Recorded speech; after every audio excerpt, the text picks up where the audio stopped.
Other people are going to be placed or first years are training. candidates for leadership or they have to pass a test or Oh, it's rigorous. Oh, yes. Okay, good. No, I am thrilled. I don't know how to express it. To look at this room. I got to be careful. And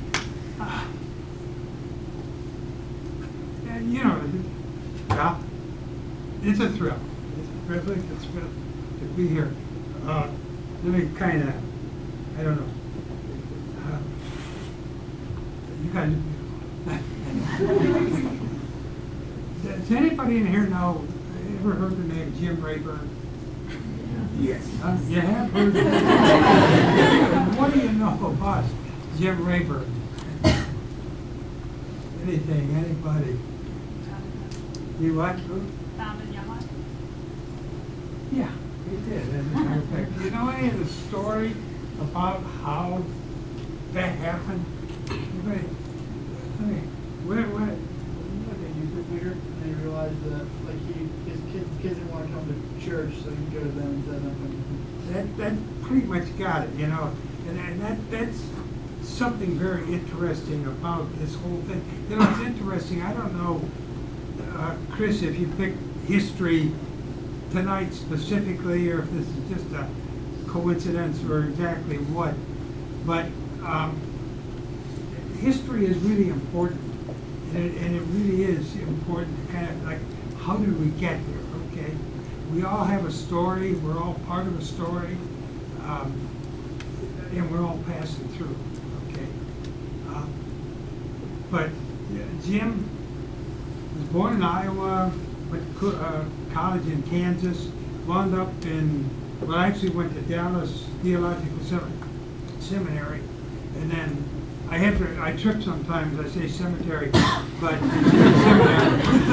I wound up in Gainesville, Texas as a part-time youth pastor, and he had also been involved with a woman in town who had been kind of praying for kids. I can't remember her name right now, but she had somehow gotten Jim to meet with some kids. And they had a thing going on called the 33rd Miracle Book Club, okay?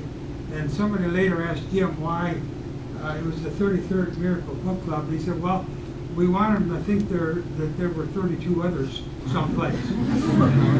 They were like part of something, but that was the only one. And then he was hired to be the youth pastor at a Presbyterian church there in Gainesville. And so naturally, as the youth pastor in that church, he tried to get kids to come to the church. And he really was not very successful in doing that. And in fact, the story that I've been told, and I can't really verify that this is exactly correct, but I think it's fairly close, that Jim became so impressed with his lack of success at getting kids to come to the church youth group meetings that he finally decided he was going to quit.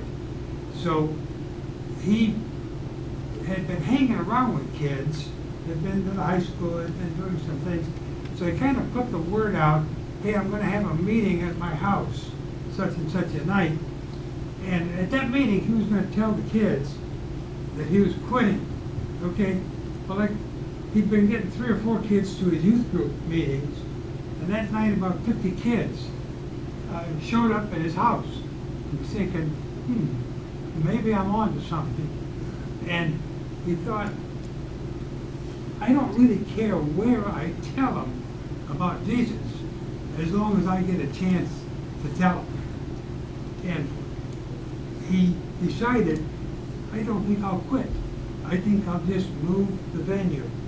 And I believe that actually is a correct story as to exactly how Young Life began. And it was, in fact, probably around 1942 that took place in Texas. Exactly where it went from there and how it spread out, I'm really not sure. but he did collect around himself some people and kind of developed a staff, and they came up with this name Young Life Campaign. And I don't know exactly when the campaign was dropped and it became just Young Life. But I think when I first got involved, which was in the 60s, 1960, that's not 1860. No matter what I may look like. Hey, I'm only 29, you know. I had a hard life. But it was still called the Young Life Campaign, but they kind of split that out, and there was Young Life, and then if you kind of were a big deal, you know, then you could become part of the campaigners. And so I guess, do we still have campaigners? I don't know. Oh, yeah. Residue of the past. But fast forward to 1966, I guess, Toledo, Ohio. And a couple of women met at a Christian woman's club luncheon in Toledo. And they kind of connected with each other and kind of thought each other were about the same age, and they thought they were kind of cool. And one of the women happened to be my wife, Dolores, who Dolores passed away in 2006 after 50 years of tolerating me. But Dolores came home from that meeting, and she said, I met this really cool woman that I think, you know, that you'd like to meet. And so I invited this woman, Tamara, over to our house for an evening, and her and her husband and so on. So Dolores and I, at that particular time, were working downtown in the inner city with a sort of like a youth canteen or something, working out of St. Paul's United Methodist Church down on Madison 13th, I guess it was. At any rate, so we were somewhat involved in youth work. Okay, so this couple that Dolores, or this woman that Dolores had met, Tamara Howell, came over with her husband Jim, and we really hit it off. They were just kind of a cool couple, you know. And they had come to Toledo from Northbrook, Illinois, where they had been involved in Young Life.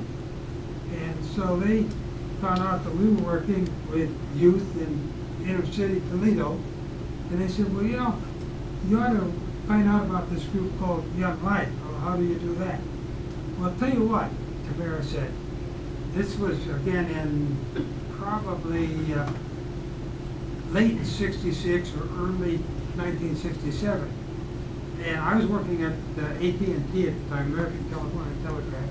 Had a good job, went to work 5 days a week, you know, got paid all the time. Wonderful deal. You know, 8 o'clock, 5:30, come home, dinner, very regulated life, loved it. Other than for the times that we spent downtown with the kids. I mean,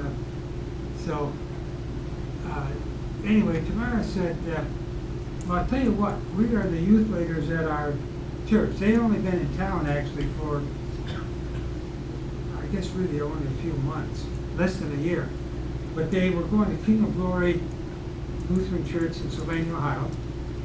And we were living down in Toledo, actually in an area called Trilby, down near Alexis and Secor. She said, we're the youth leaders at our church in Sylvania, and what I've done is I'm setting up to take some kids next summer to a Young Life camp, but I need a male counselor to go with me. And Gary, would you consider going with me to this Young Life camp? I'm thinking, how do I do that? I get 2 weeks vacation. She said, well, it's a really neat place in Colorado. Well, I had not been to Colorado, and I looked at Dolores, and we've got 2 kids at that time, 2 young children, and said, well, we'll think about this. So at any rate, the Lord said, you know, why don't we do this? Why don't we give it a shot? We'll go. I said, well, I'll have to take my vacation, you know, and that's the only way that I could get a week at this camp. I said, we'll sort of make a week of it. So we got back to Tamara and said, yeah, we'll go to Colorado, I'll go to the Young Life Camp. Now, I had no idea what Young Life was. I had not heard of it until the Howell was mentioned. So at any rate, in July of 1967, pack up the kids. Tamara had arranged with Young Life in Pittsburgh to come by on the turnpike with a bus and pick up her kids from King of Glory, her youth group, take them on to Colorado, and Dolores and I and our two kids, David and Sherry, were going to go out in our car, which we did. So we paralleled the ride out there. So I get to Buena Vista in west of Colorado Springs. Okay, it's Buena Vista, you know, in Spanish, but it's Buena Vista out there, or Puny Buny as they call it. The Frontier Ranch is located up on Mount Princeton, I guess, somewhere near Puny. So I pulled into this spot. Now I've made no arrangements of any kind. We just show up, and I put into this motel where I'm going to drop Dolores and the two kids. And it's kind of like this, it's in this town, you know, sort of semi-desert. And I'm thinking, if I leave my wife and my two kids here, and I go off into the mountains for a week, when I come back, they will not be here. This is the end. So we get in the car and we drive out to Frontier Ranch. So they're between camps at that particular point, and there happens to be one staff person there. And, so I pull into the camp and I talk to this guy and say, hey, I'm supposed to be a counselor at this camp, which is starting in a day or so. I said, but I've got my family here, and I'd like to find a nice place for them to stay for the week while I'm at camp. And he said, and I said, I stopped at a motel in town. There wasn't much. I said, is there any nice place around here where I can leave my family? He said, well, there's a place called Trail West that you might check out. He said, they never have any vacancies. He said, but it's worth a try. I'll tell you how to get there. So it's about, I don't know, 8 or 10 miles from Frontier Ranch.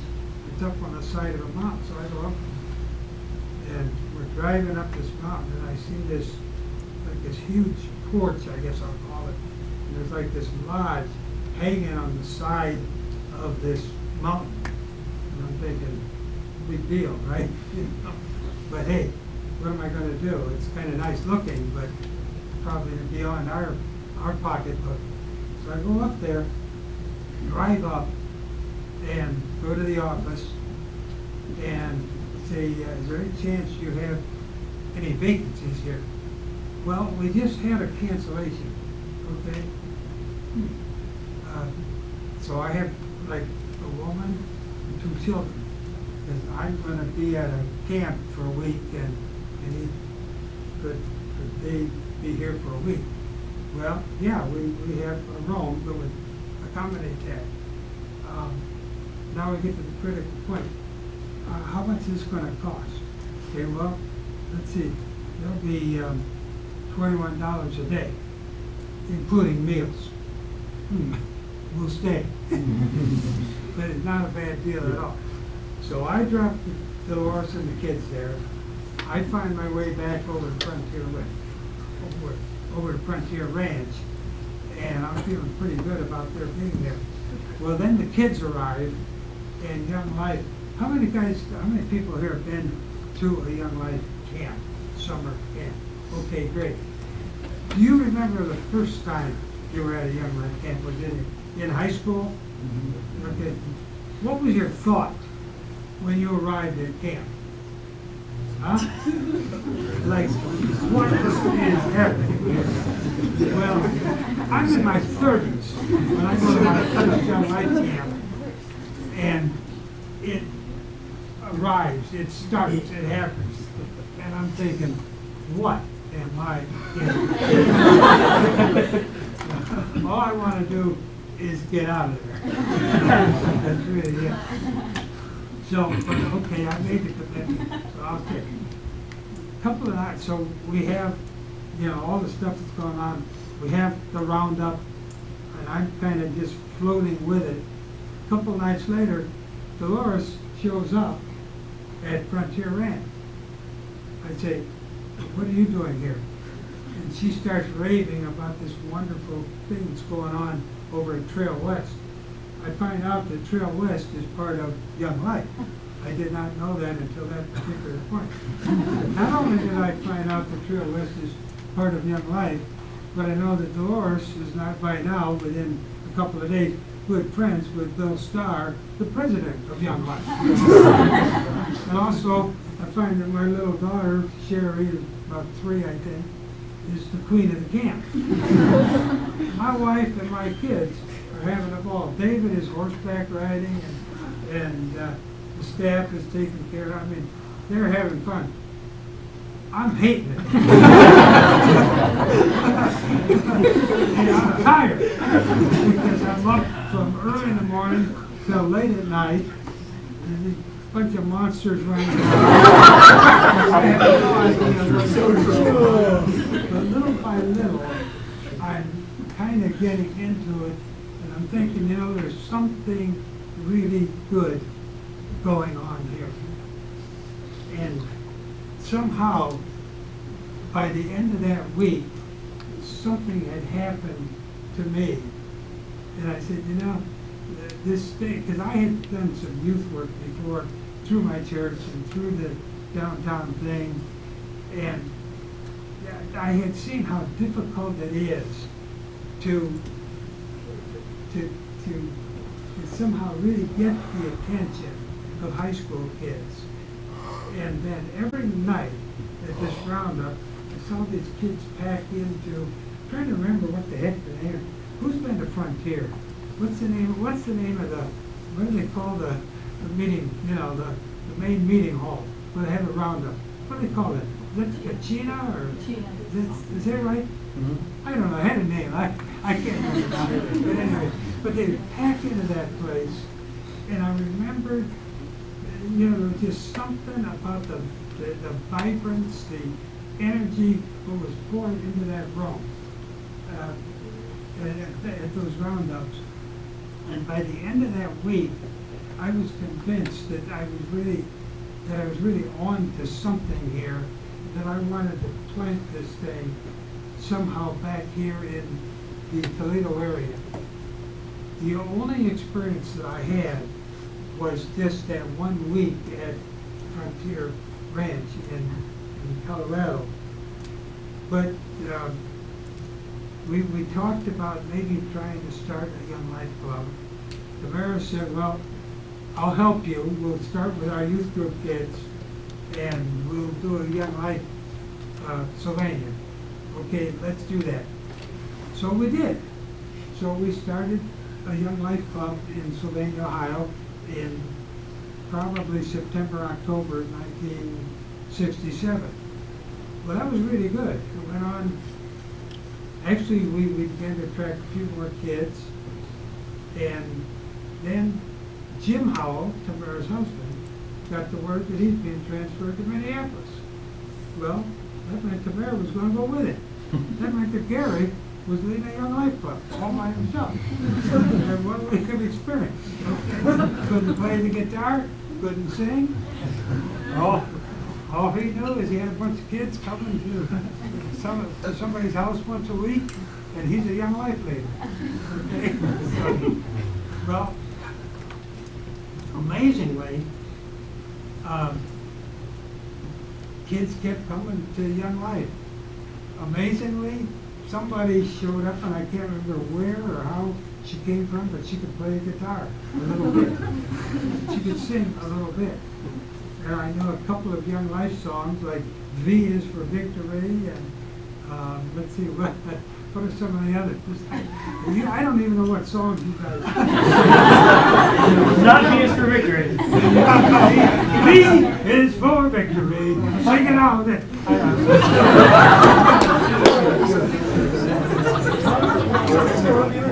kind of stuff.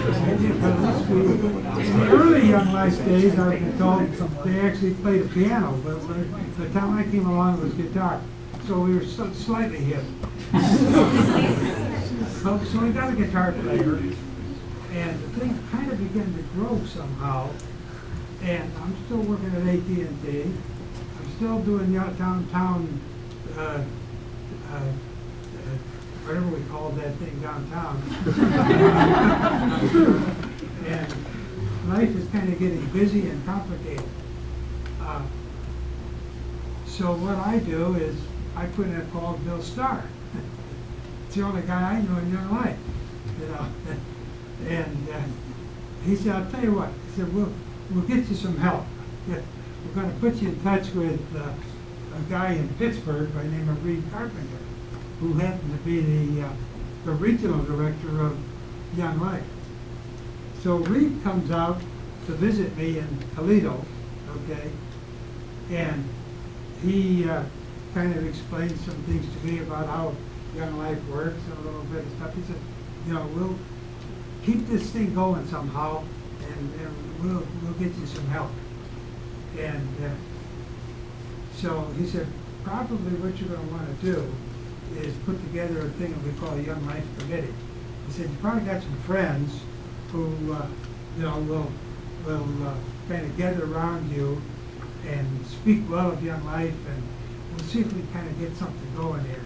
I said, "Okay, hey, it looks like we're into this thing, and we're going to go for it." Well, once again, amazingly,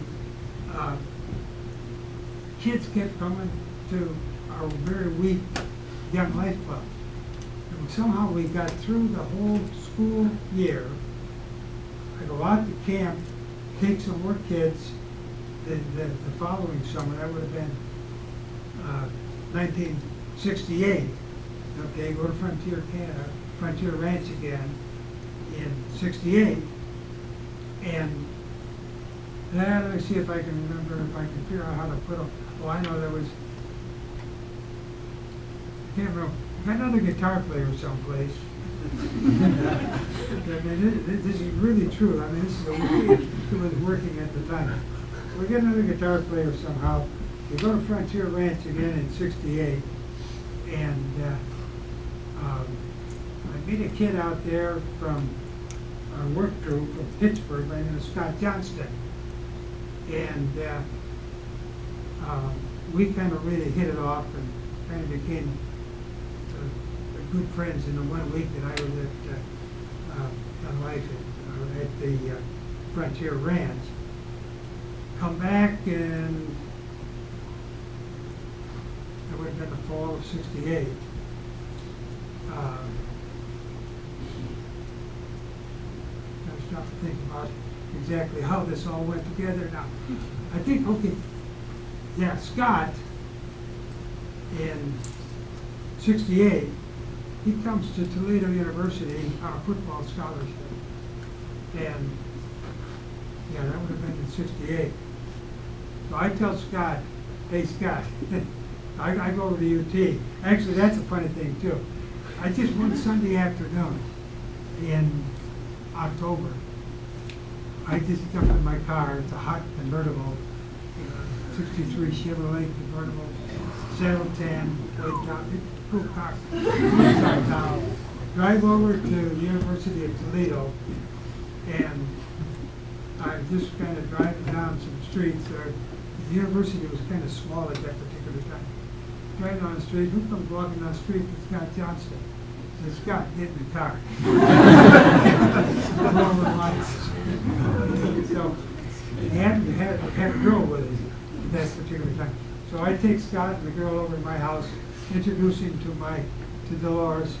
He falls in love with Dolores. He thinks that anybody who has a wife like Dolores is okay. So I said, "Scott, I need help with Young Life." Well, Scott has been going to Young Life in Pittsburgh in high school, He's been to Frontier Ranch on work crew. He knows a lot about Young Life. So he said, okay, I'll help you lead Young Life Club. Scott comes then to Young Life Club, and he just goes nuts. I mean, he just makes that thing happen. He brings with him his roommate, Rich Pivaronis, who is also on the football team. And these guys were freshmen at the time, but they became part of what was called the Super Seniors. They won 35 straight football games back in 68, 69, 70, I think it was. I think only Oklahoma had a longer winning streak than UT. Oklahoma had 47, and UT went 35 before they finally lost.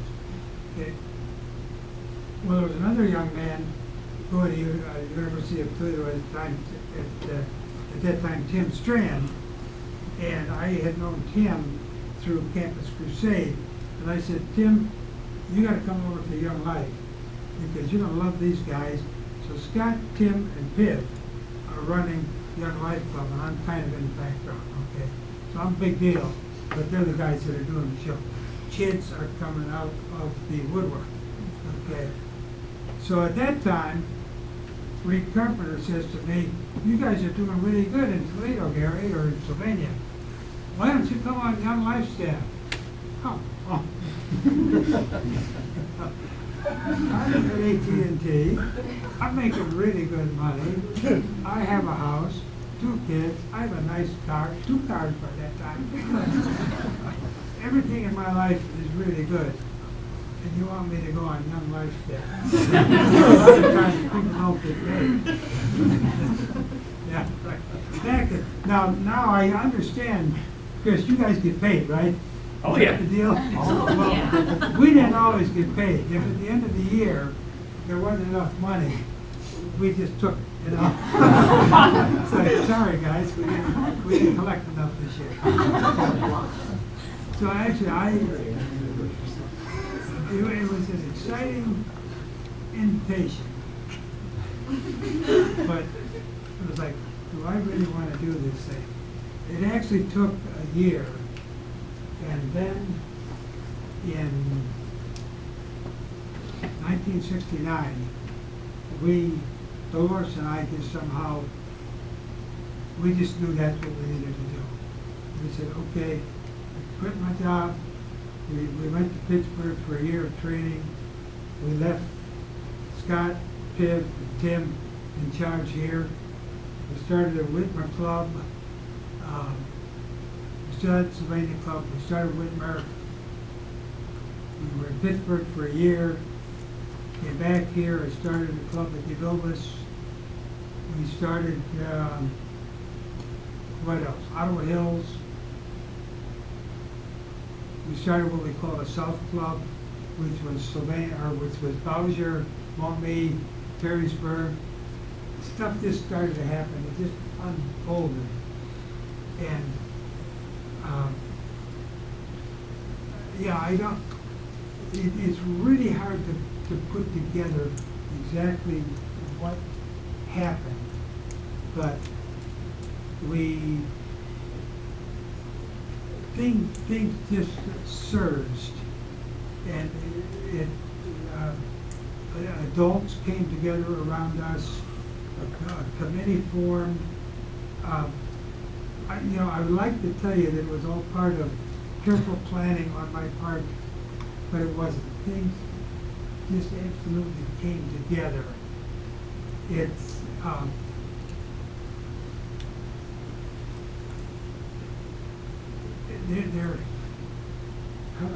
can I put this? There's an energy that happens at a certain time.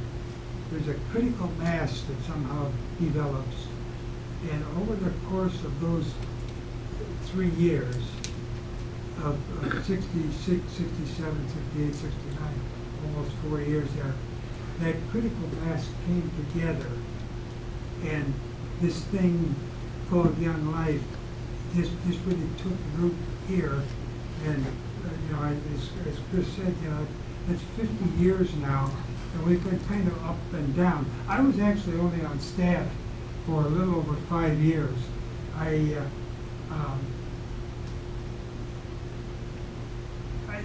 don't want to say that I was burnt out. It was time for me to come and go, and that was okay. But I've been remained involved somewhat in life for all of those 50 years since that time. But the other interesting thing, and this kind of goes along with what you talked about a bit earlier about the history. At the time that we were doing something here, there was a guy in Canton, Ohio, by the name of Bill Clark, who had heard about Young Life and had tracked Reed Carpenter down in Pittsburgh and said, you know, we should get this thing going in Ohio. I really like what I hear about Young Life, and we should get it going in Ohio. He said, if you'll send a guy to Canton, I will put together a committee and we'll support the guy. So Reed said, okay, if you'll do that, I'll send a guy from Pittsburgh to Canton. So Reed sent Chuck Rosemeyer to Canton in 1967. They didn't have a Young Life Club, but they did have an area director, okay? We didn't have an area director, but we had a Young Life Club. So we're the first. First, baby. Also, at that same time, there was a guy in Cincinnati by the name of Gil Hopkins who was running what he called Teen Breakfast Club, where he had a bunch of kids coming to a meeting, I guess with somebody at a restaurant or someplace in Cincinnati. And Reed put me in touch with Gil Hopkins, and we did a weekend up here just north in southern Michigan along with Gil Hopkins. So some things were starting to come together. There was stuff that was happening. And I go into this detail because, and this is where I kind of want to bring it back down to the history of things. Stuff is going on in the lives of believers, whether they know it or not.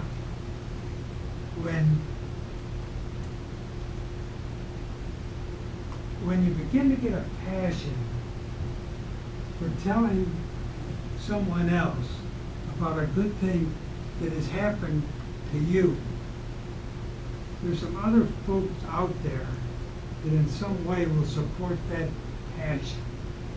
Because I guess the thing, and I don't want to go to preaching here, I wasn't called in here, and I hope I haven't bored you with this background, but what I kind of wanted to give you a hint of tonight is that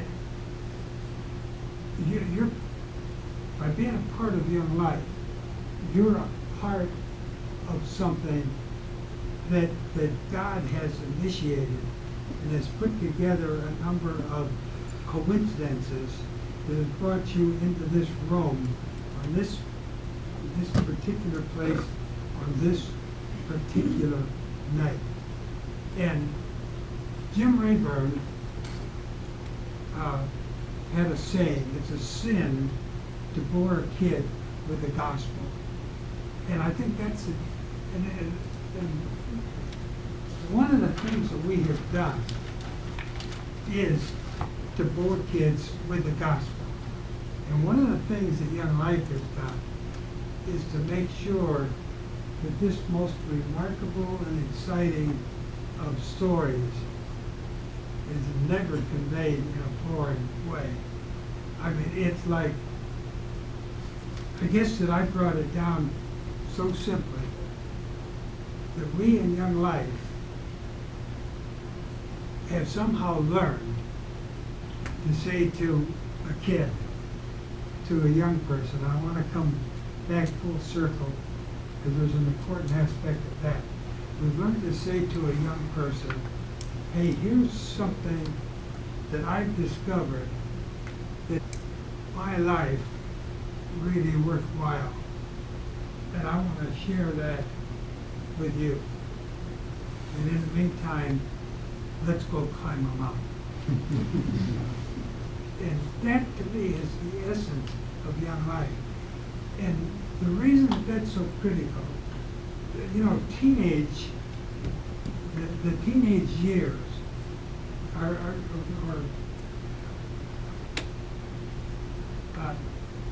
being a teenager is something that's really a part of the American culture. There really were not any teenagers until there was this American culture. Prior to, in fact, it was even probably in the early 20th century that teenagers began to develop. Prior to that time, by the time you were a teen, you were probably at work. You were doing something to help support the family, whether it was working on the farm or working in the family business or out supplementing whatever the income was that your parents could make. It was a different kind. But actually, as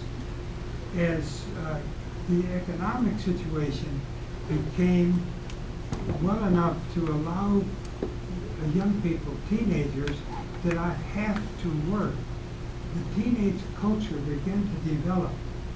And so there became then this time, this critical time in life, when these people that we call teenagers were kind of free to sort of become their own people. They weren't slapped into a mold. They were given an opportunity to make decisions for themselves, to do things and be things that had never previously been that opportunity. That opportunity had never been available to them. So these organizations reaching teens became very important. And in our culture, that time from approximately 14 years of age to 18 years of age became an extremely critical time when people were making decisions that would have lifelong implications. And because of that, there developed then a void in instruction, I guess I would say, or opportunity for them to make the good decision. And the church tried to fill that with their youth groups, but they really didn't know how to do it.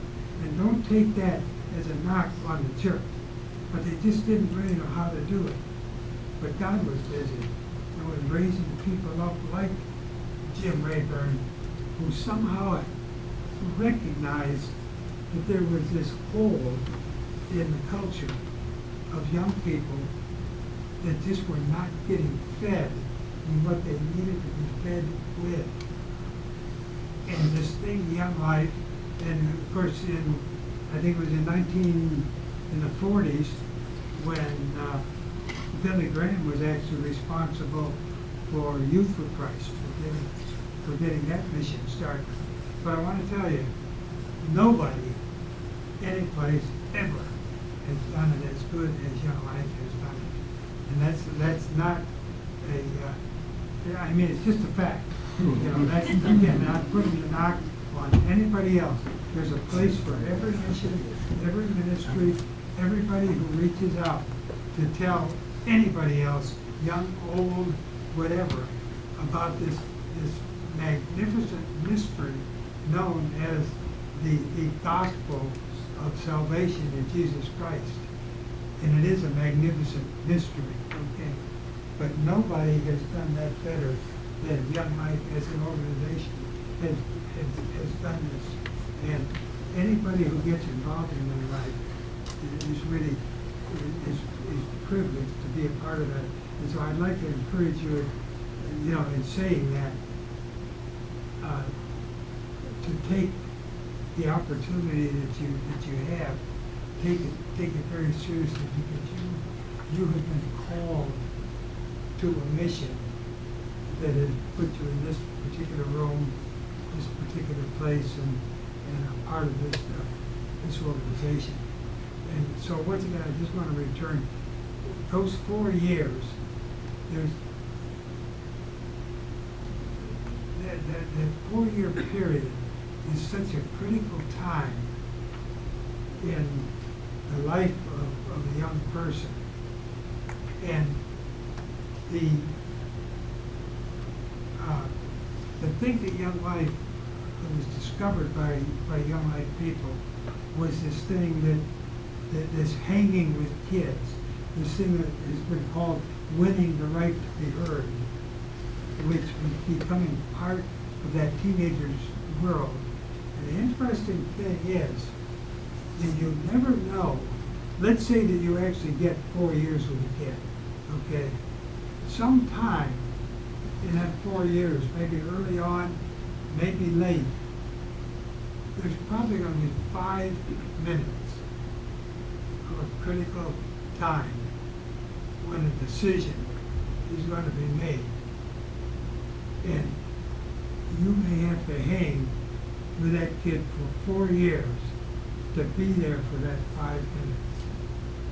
And that's the 5 privileged minutes that you get to change that life for eternity. I mean, that is so fabulous to think about the opportunity that we get to hang with a kid, to put up with all the crap. And I want to tell you, and they'll break your heart, but they'll also take you to the heights. But you never know when that 5 minutes is going to be. You're called to be there. And this mission, this ministry, has just done it the very best. In talking about history, I think it's in 1 Peter chapter 2, Peter writing to Christians says that you are calling, he's invoking some Old Testament statements. And he says, you are a chosen race, a royal priesthood, a holy nation. And we need to think of ourselves as that, a chosen people, a royal priesthood, an opportunity to minister, to lead, to imbue in others this magnificent thing that has happened to us. And that's essentially what Young Life is all about. A little portion of that holy nation that is reaching out to a specific group. Ephesians 3:20 is kind of it's sort of a benediction where how does it say? Paul says to him who by the how does he say that? I'm trying to remember exactly how, but somebody grab Ephesians 3:20 real quick. Now to him who by the power that is at work within us, okay? The idea that when we come to life in Christ, that there's a power that is at work within us that goes before us, that sets the table for the story that we have to tell. We don't really do anything. We just get the great opportunity of being there when the Holy Spirit hits and touches a young life, somebody who's seeking, and we get the opportunity during that 5 minutes to just be there in some way when that birth happens. It's, I guess I'm just going to put there, Chris, it's, I just start where I end where I began. It's such a thrill, a literal thrill to look out and be here. Just to see the power that is in this room, the opportunity that's here.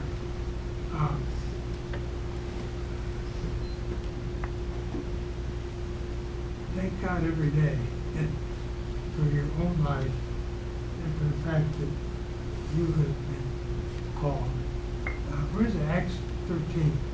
There's an interesting little statement. The Holy Spirit says to the group in Jerusalem, set apart Barnabas and Saul at that time.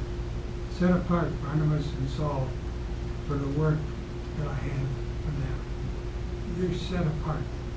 You've been set apart for the work. Chris, I don't know if there's anything you want to add or. I think it's good. Forgive me if I've gone too. You were perfect too as long. you were. No, that was great. All right. Let's do this. 2 volunteers to pray.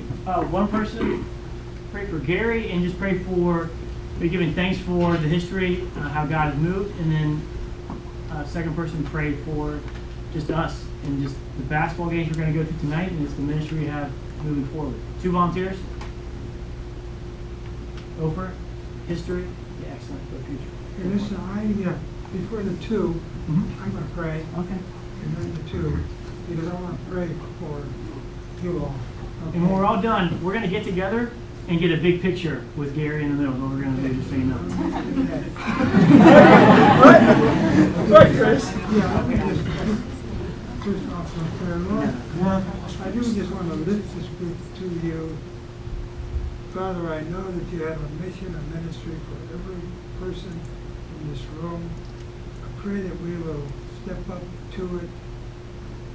I pray that each one of us will seek your face individually, will hang together collectively, that we will fulfill the mission that you've called us to.